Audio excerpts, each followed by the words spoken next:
नमस्कार. आज आपण 12व्या श्लोकाचा अर्थ जाणून घेणार आहोत.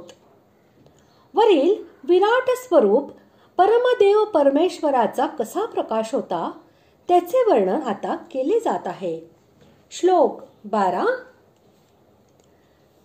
दिवि सूर्य सहस्रस्य भवेद्युगपदुत्थिता यदि भाससदृशी सा स्यात् भासस्तस्य महात्मनः.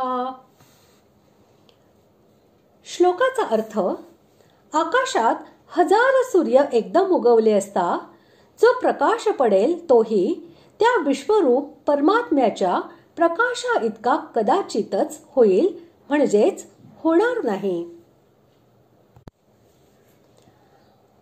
भगवंतांच्या प्रकाशाबरोबर हजार सूर्यांच्या प्रकाशाचे सादृश्य दाखविण्याचे तात्पर्य असे की विराट स्वरूप असलेल्या भगवंताच्या दिव्य प्रकाशाला निरुपम असे म्हटले आहे.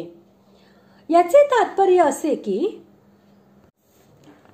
जसे आकाशात हजारो तारे एकाच वेळी उदय पावले तरीही त्या सर्वांचा एकत्र झालेला प्रकाश एका चंद्राच्या प्रकाशा इतका होत नाही आणि हजारो चंद्रांचा एकत्र प्रकाश सूर्याच्या प्रकाशा इतका होऊ शकत नाही.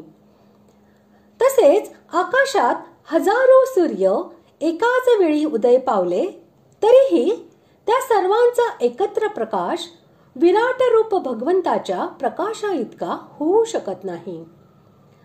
तात्पर्य: हजारो सूर्यांचा प्रकाशही विराट रूपी भगवंताच्या प्रकाशाला उपमा देण्याला योग्य होऊ शकत नाही.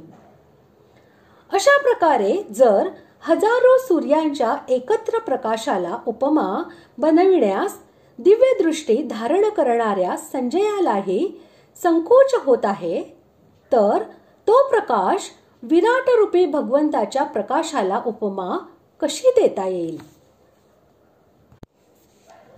याचे कारण असे की सूर्याचा प्रकाश अनित्य, भौतिक व सीमित आहे, परंतु विराट स्वरूप भगवंतांचा प्रकाश नित्य, दिव्य, अलौकिक आणि अपरिमित आहे. अशा प्रकारे आज आपण 12व्या श्लोकाचा अर्थ जाणून घेतला. पुढील भागात आपण 13व्या श्लोकाचा अर्थ जाणून घेणार आहोत. धन्यवाद.